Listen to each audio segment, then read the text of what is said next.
하나님 말씀은 열왕기상 11장 9절에서 13절까지입니다.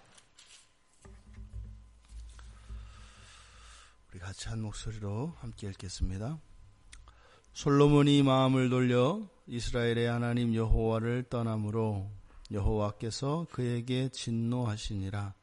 여호와께서 일찍이 2번이나 그에게 나타나시고 이 일에 대하여 명령하사 다른 신을 따르지 말라 하셨으나 그가 여호와의 명령을 지키지 않았으므로 여호와께서 솔로몬에게 말씀하시되 내게 이러한 일이 있었고 또 내가 내 언약과 내가 내게 명령한 법도를 지키지 아니하였으니 내가 반드시 이 나라를 내게서 빼앗아 내 신하에게 주리라.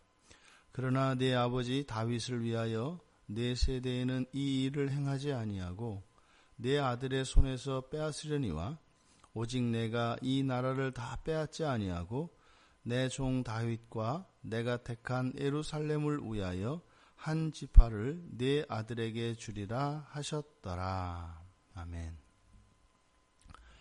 이제 솔로몬이 완전히 여호와 하나님으로부터 마음을 돌려 하나님을 배신한 이야기입니다. 솔로몬의 배신에 대하여 하나님이 진노하셨고 그에게서 나라를 빼앗아 그의 신하에게 주겠다라고 하는 가슴 아픈 내용입니다.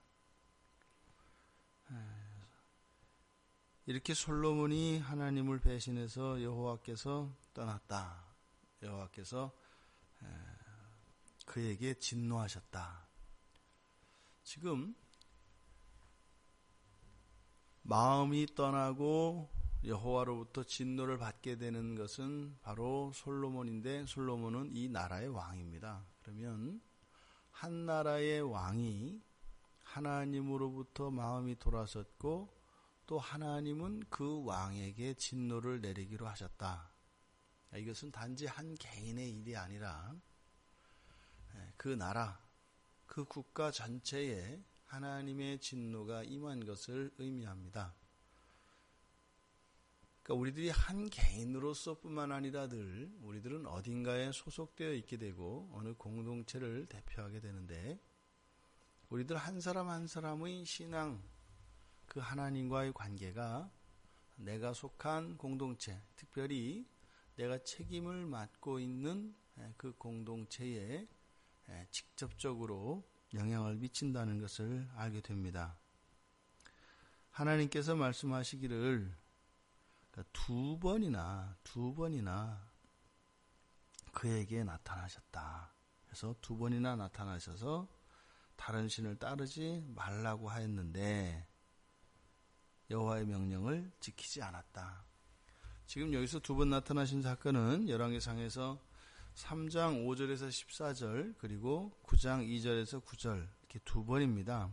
그래서 3장에서는 이제 다윗에게 했던 것과 같이 이런 법도와 명령을 지키면 내 왕위가 영원히 계속될 것이다 라고 하는 약속을 주셨고 9장에서는 그 성전이 다 건축되고 난 뒤에 나타나셔서 성전이 세워지고 난 뒤에 네가 다른 신을, 나 외에 다른 신을 섬겨 행하면, 그래서 성전이 생겨나기 전에는 단지 하나님의 법도를 지키는 것만 가지고 말씀을 하셨었는데 성전이 생기고 난 뒤에는 다른 신을 섬기는 문제에 대하여 또 하나님께서 말씀을 하십니다. 우리가 다른 신을 섬기는 일, 우상을 섬기는 일, 이것은 신앙인들에게만 있는 죄입니다. 죄.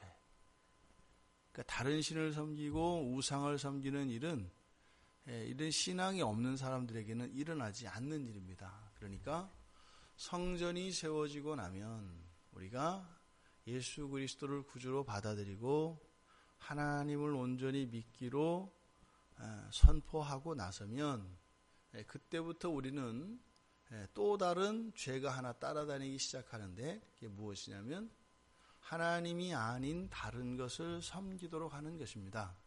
그러니까 하나님을 모를 때는 다른 신을 섬기는 것이 죄가 되거나 뭐 이럴 필요가 없죠. 왜냐하면 아예 하나님을 섬기지 않고 있는 그 불신앙 자체가 죄이기 때문에.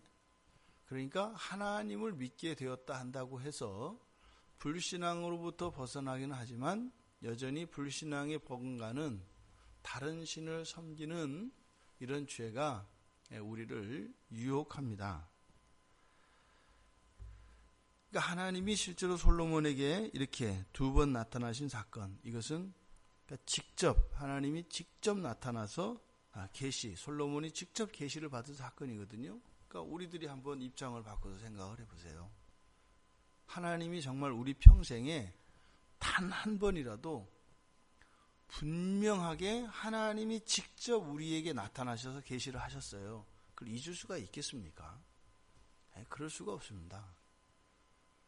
선지자들을 통해서 또 이런 꿈과 환상을 통해서 어찌하였든 다른 누군가를 통해서 하는 것과 직접 나에게 하나님께서 계시하시는 것 차이에는 비교할 수 없을 정도의 어마어마한 그 차이가 있다 이 말입니다. 그런데 한 번도 아니고 2번.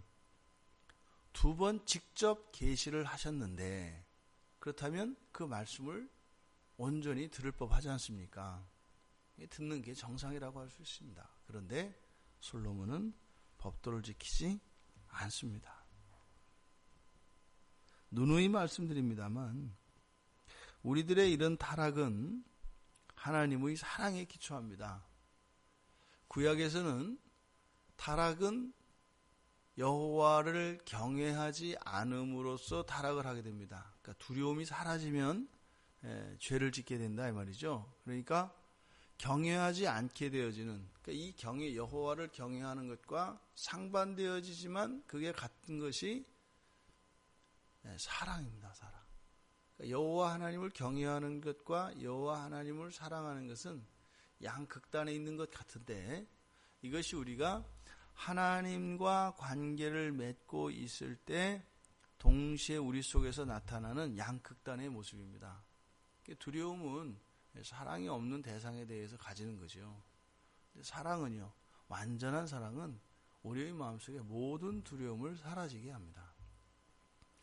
솔로몬이 우리가 열왕기상에서 보면서 훈훈히 느끼는 것이 하나님을 엄청 사랑하고요, 하나님의 특별한 사랑을 받은 사람입니다. 그런데 하나님의 말씀을 벗어나고 심지어 오늘 이 본문에서 나오는 것과 같이 여호와 하나님이 진노하실 정도로, 그러니까 진노하셨다는 것은 뭐예요?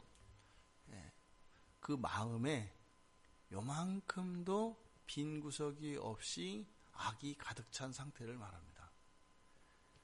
그것은 공교롭게 하나님의 무한한 사랑에 기초하고 있다. 이렇게 진노를 말씀하시면서도 그 뒤에 가면 12절부터는 뭐라고 해요? 그러나 나라를 빼앗긴 빼앗는데 내 아버지 다윗을 위하여 내 세대에는 이 일을 행하지 않고 아들의 손에서 빼앗으려니와 한 세대를 늦추십니다. 또 13절에서 다 빼앗지는 않고 다윗과 예루살렘을 위하여 한 지파는 내 아들에게 계승되게 하겠다. 그러니까 하나님이 진노하셨으면은 마음의 한 점도 악하지 않은 것이 없는 상태라고 말씀을 드렸는데 그러한 가운데에서도 무엇이에요? 그 언약에 기초하여 그 하나님의 진노의 시간을 늦추시기도 하고 또 여전히 한 지파와 예루살렘 성도를 남겨주어서 다시 회개하고 돌이킬 수 있는 기회를 주고 계시는 것을 보게 됩니다. 솔로몬과 다르지 않은 우리입니다. 우리의 성정이 솔로몬보다 뛰어나지 않고 또 솔로몬이 받은 그 사랑만큼 우리가 그 사랑을 받지 않는다고 할 수가 없습니다. 왜요? 솔로몬이 받은 사랑이 여러 왕들이 그에 미칠 자가 없다고 하였습니다만 아직 하나님이 성육신하여서 솔로몬을 대신하여 죽어지는 이 사건에 대해서는 아직 솔로몬은 모릅니다. 우리들은 어쩌면 솔로몬이 받은 그 사랑보다 훨씬 더 큰 사랑을 이미 받은 사람들입니다. 이것이 성육신 사건에서 나타나는 거예요. 하지만 우리의 성정이 여전히 솔로몬과 같아서 솔로몬이 그런 하나님의 무한하신 사랑에 대하여 오히려 경외심을 누그러뜨리고 하나님의 말씀을 어기며 심지어는 여호와 앞에서 악을 행하고 다른 신을 섬기는 일까지 서슴지 않고 자행을 했다면 우리 또한 예외가 아니라는 겁니다.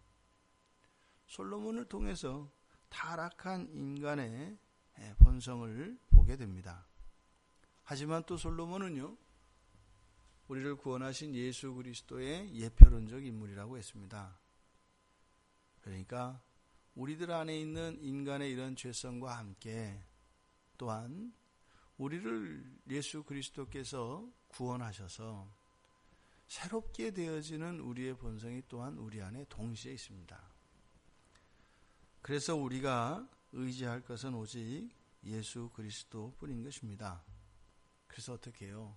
우리의 본성을 바꿔달라고요. 하나님이 우리를 사랑하시면 그 사랑에 반응하는 우리가 될 수 있게 해달라고요. 하나님의 친절과 하나님의 호의를 악용하는 것이 아니라 오히려 더 착하고 하나님 앞에서 온전한 자로 반응할 수 있는 우리가 되게 해달라고요. 이것이 우리들의 간절한 소원입니다. 또 우리 안에 악한 것을 깨닫게 하여 주셨을 때 주저하지 않고 그것을 포기하고 내려놓고 선하고 영원한 것, 그 하늘나라의 것을 사모하며 살아갈 수 있는 그런 결단력을 달라고요. 그렇게 하나님께서 만들어주시지 않으면 소망이 없다고요.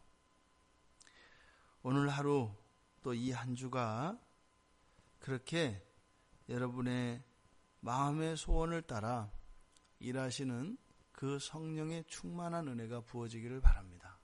그래서 마음에 일어나는 이러한 선한 작은 소원들이 온전히 성취되어져서 정말 주님을 기쁘시게 하며 또 그것으로 인하여 우리가 만족하며 함께 기뻐할 수 있는 이 한날이 되기를 주님의 이름으로 축원합니다.